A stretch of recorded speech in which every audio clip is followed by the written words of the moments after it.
CPWD के अंदर जो एमआरएम कर्मचारी यूनियन है उसकी ओर से ये प्रदर्शन किया गया है। सीपीडब्ल्यूडी के अंदर ये पहली बार नहीं है जब इस तरीके के प्रदर्शन हो रहे हैं। आज से कुछ साल पहले भी एक बड़ा आंदोलन जो है, कई महीनों का आंदोलन इसी कार्यालय के बाहर हुआ था और मुद्दे वही हैं।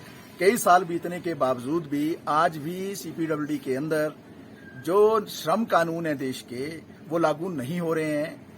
18 मजदूर जो है आज से पहले और अभी वर्तमान में कुल मिलाकर समय पर जो है उनको बिना कारण नौकरी से निकाल दिया गया है। जिनको निकाला जाता है उनको ये कहा जाता है कि जब काम शुरू होगा तो वापस लेंगे काम पर, लेकिन वो कभी वापस नहीं लिए जाते हैं। संवेदनहीनता इस स्तर की है कि एक महिला जिसका जो प्रसूति थी और वो प्रसूति अवकाश पर गई, उसके बाद जो है उसको नौकरी पर वापस नहीं लिया गया, जबकि इस देश के अंदर 1942 में और 1961 में प्रसूति अवकाश की सुविधा जो है मजदूरों को दी गई थी, वो आज तक लागू नहीं हुई। अगर कर्मचारियों को नौकरी से बाहर किया जाना है, उसके लिए एक प्रक्रिया है, वो प्रक्रिया कभी अपनाई नहीं जाती है क्योंकि कर्मचारियों का कोई दोष ही नहीं होता है। कर्मचारियों को केवल उत्पीड़ित किया जाता है, प्रताड़ित किया जाता है, उनकी बेवजह छंटनी की जाती है और बाद में उनको काम पर वापस नहीं दिया जाता है। आज भी सीपीडब्ल्यूडी के कर्मचारियों को छुट्टियों की सुविधा नहीं है, चाहे वो अर्जित अवकाश है, चाहे आकस्मिक अवकाश है, मेडिकल की छुट्टियों की सुविधा है, त्योहार के अवकाश है या राष्ट्रीय अवकाश है। किसी भी तरीके की छुट्टियां जो है इन कर्मचारियों को नहीं मिलती हैं। और इसके साथ साथ जो ईपीएफ का पैसा खासतौर पर जो 2 वर्षों से लिया जा रहा है, उसका कोई भी रिकॉर्ड नहीं है। अगर आप छानबीन करेंगे, मजदूरों से तो पैसा लिया जाता है, लेकिन वो पैसा कहाँ जाता है, उसका कैसा इस्तेमाल होता है, वो ईपीएफओ के अंदर जमा नहीं होता है। ये पैसा कहाँ जा रहा है, ठेकेदारों की जेबों में जा रहा है या सीपीडब्ल्यूडी प्रबंधन के जेबों में जा रहा है।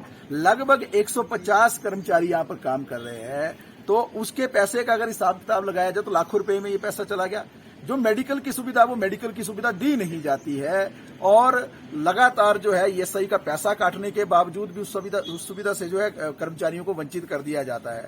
हमारे देश का 1948 का कानून कहता है न्यूनतम वेतन का कि कर्मचारियों को, मजदूरों को जितना सरकार ने वेतन तय किया वो मिलना चाहिए, लेकिन ये वेतन कभी जो है सीपीडब्ल्यूडी के अंदर मिलता नहीं है, ठेकेदार देते नहीं है, सीपीडब्ल्यूडी का जो प्रशासन प्रबंधन है उस पर वो कार्रवाई करता नहीं है। कर्मचारियों को तनख्वाह जो है 7 तारीख से पहले मिलनी चाहिए, वो तनख्वाह जो है कभी 15 तारीख को मिलती है, कभी 13 तारीख को मिलती है, कभी 12 तारीख को मिलती है, कभी इससे ऊपर भी मिलती है। तो कुल मिलाकर जो है सीपीडब्ल्यूडी के अंदर एक बहुत ज्यादा अव्यवस्था का आलम है। और देखिए, ये कार्यालय है, यहाँ पर एक अधिकारी सीपीडब्ल्यूडी के यहाँ बैठते हैं, दूसरे अधिकारी जो है कैनेडी बिल्डिंग में बैठते हैं परे, कुछ और अधिकारी यहाँ इर्द गिर्द बैठते हैं। इसी बिल्डिंग के साथ ही दूसरी बिल्डिंग में जो है केंद्रीय श्रम अधिकारी बैठे हो बिल्कुल साथ में, श्रम परिवर्तन अधिकारी जो है केंद्र के, वो साथ में बैठे हो बिल्कुल दूसरी बिल्डिंग में। तो इनके पास जब भी कंप्लेंट की जाती है या मांग पत्र दिया जाता है तो इतना भी ये कार्रवाई नहीं होती है। इस कार्यालय में बैठा हुआ अधिकारी जो है इन पर नकेल नहीं लगा पाता है और कोई मांग तो है नहीं कर्मचारियों की, सिर्फ ये बात है कि देश का जो कानून है वो लागू होना चाहिए। तो क्या ये जो श्रम परिवर्तन अधिकारी यहाँ बैठे हैं, इनकी जिम्मेवारी नहीं है? इनको तनख्वाह किस बात की मिलती है कि वो कानून लागू नहीं होना चाहिए? अगर वो अपने साथ वाली बिल्डिंग में जो कानून को लागू नहीं करवा पा रहे हैं तो आप समझिए कि क्या चल रहा है पूरा घालमेल।